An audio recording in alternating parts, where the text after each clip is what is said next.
आपके साथ सोहेब काज़मी से शुरुआत करना चाहती हूँ। आज सवाल ये पूछा जा रहा है कि कोई भी धर्म, कोई भी मजहब अपनी रक्षा के लिए किसी का गला कैसे काट सकता है? ये क्यों ये रीत चल पड़ी है देश में? देखिए, ये बड़ा ही हसास विषय है और जिस वक्त 26 तारीख को नुपुर शर्मा का बयान आया, उसके बाद से लेकर 27 तारीख को यह हादसा हुआ। एक महीने तक दावत इस्लामी का नारा, लब्बैक या रसूल अल्लाह और तो गुस्ताख रसूल की एक ही सजा, सर्तन से जुदा चलता रहा और पूरे देश के बुद्धिजीवी, तमाम उलमा, तमाम मौलाना, तमाम प्रोफेसर्स सारे के सारे खामोश तमाशाई बने रहे। गला कटने के बाद सब भर्त्सना करने के लिए मैदान में कूद गए। उससे पहले किसी एक ने भी नहीं कहा कि ये गैर इस्लामी काम किया जा रहा है, ये इस्लाम नहीं है। और जब हादसा हो गया तो सारे के सारे इस्लाम पढ़ाने बैठ गए। लड़ाई इस्लाम से नहीं है, लड़ाई ये है कि मुसलमान क्या कर रहा है, इसको ये कौन समझा रहा है और कौन मैदान में कूदा रहा है। और मैदान में लाने के बाद वो ये बता रहा है कि आपको ये करना है। उसके बाद जब ऐसे हादसे हो जाते हैं तो हमारी तंजीमें उनके लिए कोर्ट में मुकदमे लड़ने के लिए वकील देती हैं, पैसा देती हैं और विदेशों से चंदा आता है। और अभी कई सबूत सामने आए चंदे के कि किस तरीके से पूरे देश में चंदा हुआ और दावत इस्लामी के लिए बड़े पैमाने पर फंडिंग की गई। तो होना ये चाहिए कि इनकी जो जड़ें हैं उन पर अटैक होना चाहिए कि ये कहां से चल रहा है, विदेशों में कहां इनके तार है, पाकिस्तान में, इंग्लैंड में, साउथ अफ्रीका में कहां कहां ये लोग जाते हैं और वहां से बड़े पैमाने पर मुसलमानों के नाम पे फंड इकट्ठा करके लाते हैं और लाके ऐसे लोगों को देते हैं जो ये कारनामा अंजाम देते हैं। शोएब जमाई जी, इसका जवाब दीजिए। जब सर तन से जुदा वो कह रहे हैं, इस तरह के नारेबाजी हो रही थी, तब सबके मुंह में दही जम गई थी। देखिए अंजना जी, चूंकि हम सब यहाँ पे जितने भी यहाँ पैनलिस्ट बैठे हैं सब अल्लाह के नबी सल्लल्लाहु अलैहि वसल्लम के उम्मती हैं। हमारी मुख्तलिफ राय होंगी कुछ मुद्दे पर, लेकिन एक बात तो ज़रूर है कि सभी पैनलिस्ट इस बात को इत्तफाक करते हैं इस पर कि नमूसे रिसालत के नाम पर ना आप कानून हाथ पे ले सकते हैं, ना किसी की नाहक कत्ल कर सकते हैं, ना हत्या कर सकते हैं। ये जो चीज़ें हैं वो खुद भी गैर इस्लामिक है।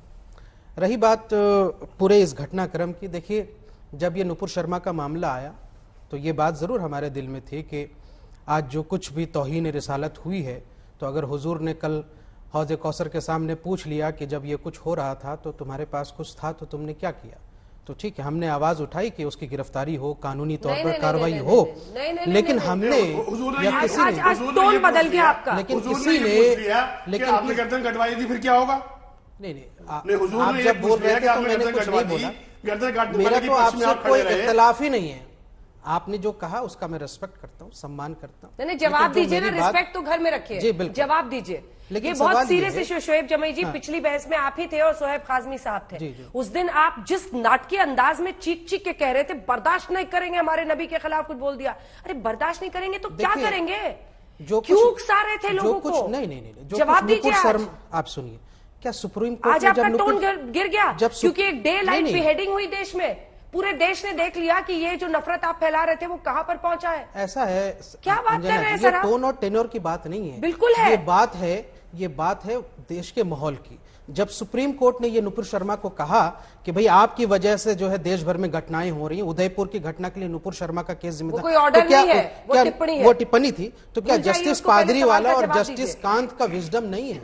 उनका भी अपना विजडम है। अब आप सुप्रीम कोर्ट की चीजों पर सवाल उठाएंगे, लेकिन सुप्रीम कोर्ट का विजडम तो अयोध्या में भी था, जिसको मानने को कई लोग तैयार नहीं थे। जो आपकी सुविधा के हिसाब से जा रही है तो वो ठीक है, जो आपकी सुविधा के हिसाब से ना हो तो उसमें आप ट्रेंड चला देंगे सुप्रीम कोर्ट के। कौन ट्रेंड चला रहे हैं सुप्रीम कोर्ट के खिलाफ? सुप्रीम कोर्ट को गालियां दी जा रही है, supreme court is compromise, supreme court Sharia court, ये कौन चला रहा है ट्रेंड? यही लोग तो चला रहे हैं।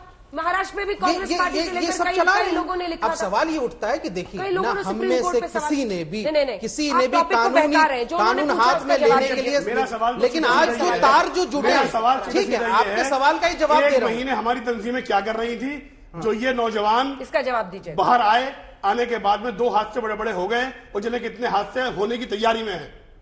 जिन नौजवानों ने यहां से सड़कों पर उतरे या हम जैसे लोगों ने जब चैनलों पे हमने मांग की तो ये वही बात थी जो भारत सरकार ने और भारतीय जनता पार्टी ने नुपुर शर्मा को कंडेम किया, उसको पार्टी से बाहर निकाला और उसके एफआईआर दिल्ली पुलिस ने दर्ज की। वो सब कानून के दायरे में था और संविधान के दायरे में था। जब कानपुर के इमाम ने कहा कि हम देश की ईंट से ईंट बजा देंगे, कफन बार के बाहर निकलेंगे, तो उस टाइम सारे मौलवी खामोश थे। जिन मौलवी ने किया ये काम, वो राजस्थान के बूंदी में गिरफ्तार हुए। इस्लाम नहीं है वो राजस्थान के बूंदी में गिरफ्तार हुए। कहां चला गया था? जिन्होंने कहा वो राजस्थान के बूंदी में गिरफ्तार हुए। जो कानून को हाथ में लेगा वो हमारे साथ नहीं है। हमने संवैधानिक दायरे में एक बात की, लेकिन जो तार जुड़ रहे हैं साहब, सबसे ज्यादा कंसर्निंग ये है अंजना जी कि जो तार जुड़ रहे हैं उदयपुर का, जो अब आप बोलने नहीं देंगे, आप नहीं बोलने देंगे, पाकिस्तान मुझे पता है अब आप बोलने नहीं देंगे। नैनीताल के आप बोल लीजिए तो मैं बोलूं कि उनके डब्बे रखे हुए हैं, चंदे के डब्बे रखे हुए हैं। महबूब बद्री की, अरशद मंडी की जमात उन लोगों ने चंदे कर रही है। ये जेल से बचा के वकील देंगे। ये कौन चंदा कर रहा है नहीं कर रहा, वो सब चंदा करते हैं। जितने आतंकवादी हैं भाई, आप जितने आतंकवादी बंद होते हैं, दोनों स्टूडियो में मैं आवाज भी नीचे नहीं कर सकती, एक घंटे के बाद चंदा शुरू हो जाता है कि नाजायज फंस गए हैं, हम इनके लिए पैसा लाएंगे, उनके केस लड़ेंगे। अच्छा ठीक।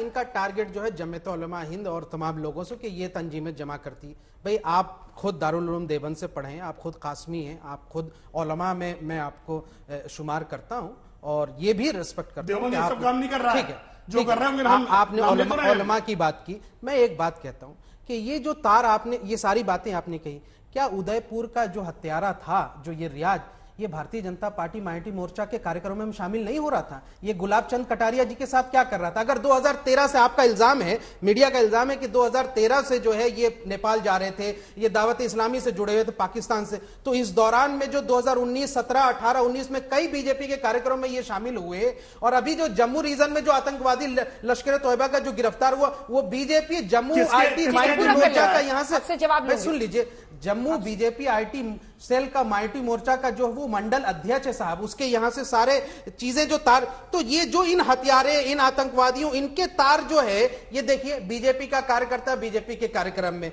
यहां पे देखिए ये कौन है? ये वही रियाज है जिसने यहां से कन्हैया लाल की निर्मम हत्या की। मेरा तो दिल रोता है, मैं उनकी पत्नी की जो है आंखों जो आंसू थे, वो मेरे भी आंखों में आंसू थे, लेकिन ये हत्यारा कौन है? ये हत्यारा कौन है? ये भारतीय जनता पार्टी के माइनॉरिटी मोर्चा का यहाँ से सदस्य है साहब। ये गुलाब चंद कटारिया के साथ है, ये कन्हैया लाल का हत्यारा। ये जो जम्मू में जो कर रहा है, ये भी भारतीय जनता पार्टी के साथ जुड़ा है। तो आतंकवादी, हत्यारे, कातिल, सारे लोग बीजेपी के साथ अगर जुड़े हैं, तो सवाल मुझसे क्यों पूछेंगे आप? मैंने क्या किया? का हो ही नहीं सकता। उसकी भारतीय जनता पार्टी में बाकायदा ऐसे लोग भेजे जाते हैं। अगर आपको इस तरह से चीखना है, उकसाना है, तो आप शो छोड़ के जा सकते हैं। भेजे जाते हैं कि पहले वहां जाके फोटो खिंचवाओ और फिर जो है देश के सामने। अगर आपको उकसाना है, आज तक के मंच का उकसाने के लिए इस्तेमाल मत कीजिए। पहले तो आप अपना टोन और अपना जो गुस्सा है ना, उसको नीचे रखिए।